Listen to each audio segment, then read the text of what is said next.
Nothing shows you the gap between looking rich and being rich like a car the first owner couldn't keep. The independent European specialists already know this. They're the only shops that'll touch this car. And their own buying guides tell you, in writing, to walk away if you expect low running costs.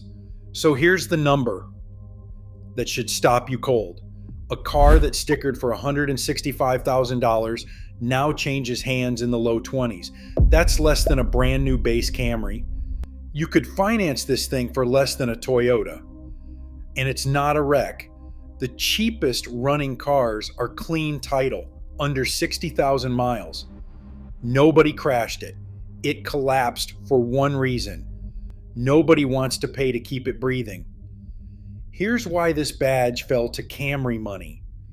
Why the cheap price is the most expensive part, and the 1.8 Flagship that gives you the same presence with none of the bleeding. The car is the first generation Bentley Continental GT, introduced in 2003. Its four-door brother, the Flying Spur, arrived in 2005. Both run until 2012. Under that long hood sits a 6-liter twin-turbo W12, 552 horsepower. Its two narrow-angle V6 engines sharing one crankshaft, built short on purpose so the weight sits back in the chassis. The result is a 12-cylinder engine smaller than Volkswagen's own 4.2-liter V8 from the same era. And that's the whole trap right there. The engine is jammed into the base so tight there's no room to work. The W12 runs 12 separate coil packs and 12 spark plugs, one per cylinder. The plugs themselves are cheap, shared Volkswagen parts, $30 or $40 each. But to reach them, the shop has to remove the intake manifold entirely. The plugs are buried underneath it, 6 per side, staggered and stacked because of the unusual W layout. That manifold removal is 4 to 8 hours of labor. And when you reassemble it, Bentley requires you to replace the intake manifold gaskets. Those gaskets cost close to $300 for 2 pieces of thick paper. Actually, here's what most people miss. The W12 long block itself is tough. Specialists call it bomb-proof when it's serviced. The engine doesn't grenade itself. The badge and the packaging do the damage. Every repair gets multiplied by the labor it takes to reach it. There's a single vacuum line behind the engine along the firewall. To fix it, one specialist quoted $5,000, not for parts, just labor. Just to move the engine forward enough to reach it. $170,000 of badge, $30 of coil pack. The cost is entirely in the reaching. Now, watch how these cars move through owners. Owner 1 buys it new, babies it, drives it 4,500 miles in 8 years. Owner 2 keeps it 2 years, barely adds 10,000. Then owner 3 inherits every repair the first 2 deferred. And that's where the math turns lethal. By then the air suspension is leaking. All 4 corners ride on air, and the bladders fail somewhere between 60,000 and 100,000 miles. The car sags overnight in the driveway like it's exhausted, 2,000 to 5,000 to fix. The cooling system goes brittle around the same time. Plastic fittings crack. The expansion tank splits. Same story. One real owner put it best. Phenomenal looking car, he said, but it lives in the shop. So let's run the real numbers. A loaded Flying Spur stickered around $165,000. Today, a higher mileage clean title car sits around $24,000. That's $141,000 gone. Roughly 85% of the value vaporized. And here's the verdict that should haunt anybody about to buy one.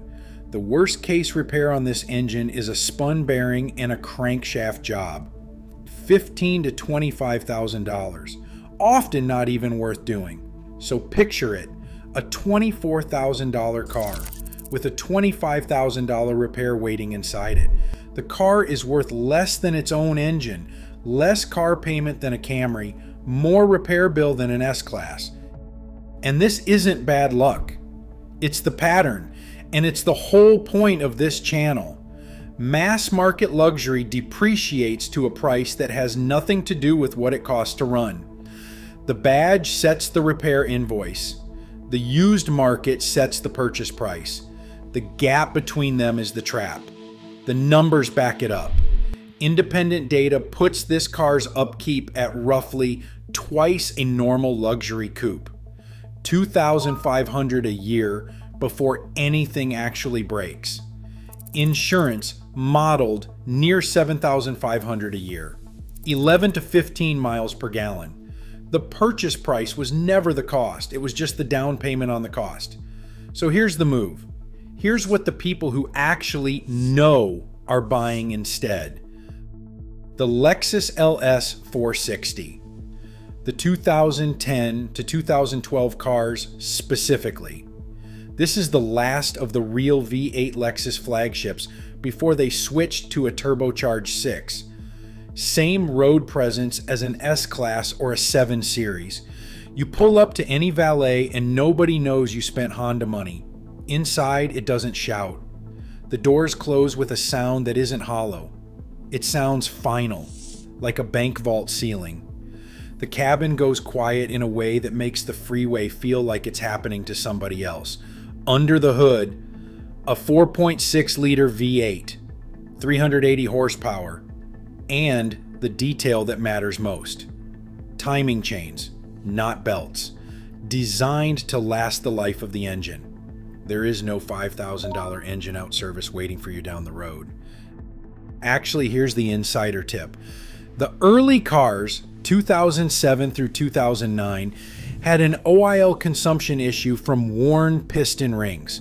Toyota issued a service bulletin on it by 2010 or newer, and that problem is already behind you from the factory. One more thing on suspension. Some LS 460 cars came with optional air suspension, some with standard coil springs. Either way, confirm which one you're looking at before you buy. The coil spring car is the simpler long-term hold. If yours has air, budget for it the same way you would any air-suspended luxury sedan. The person who buys this is not trying to look rich. They are buying the same engineering a $90,000 car uses for a fraction of the price. That is not frugality. That is precision. The numbers? Clean 2010 to 2012 cars run $12,000 to $22,000. They cost $65,000 to $75,000 new. Owners routinely take these past 200,000 miles. One quick warning, because not every cheap V8 is a safe V8. You'll see the Infiniti Q45 going for pocket change, real presence, big motor. But the second generation cars, the 2002 to 2006 F50 models with the VK45 engine, have a rod-bearing reputation that will bite you on a hard-used example. Cheap to buy, expensive to trust on that generation. Do your homework and stick to the documented ones. Look, the Bentley will turn every head on the street, right up until it turns every dollar in your bank account. If you want the exact German flagships my fellow mechanics refuse to take in trade, the engines that strand you on the shoulder, the specific codes that'll bankrupt you, that list is in Wednesday's video on your screen right now. At Motormetric, we don't follow badges. We follow the math. Stop buying luxury. Start buying engineering.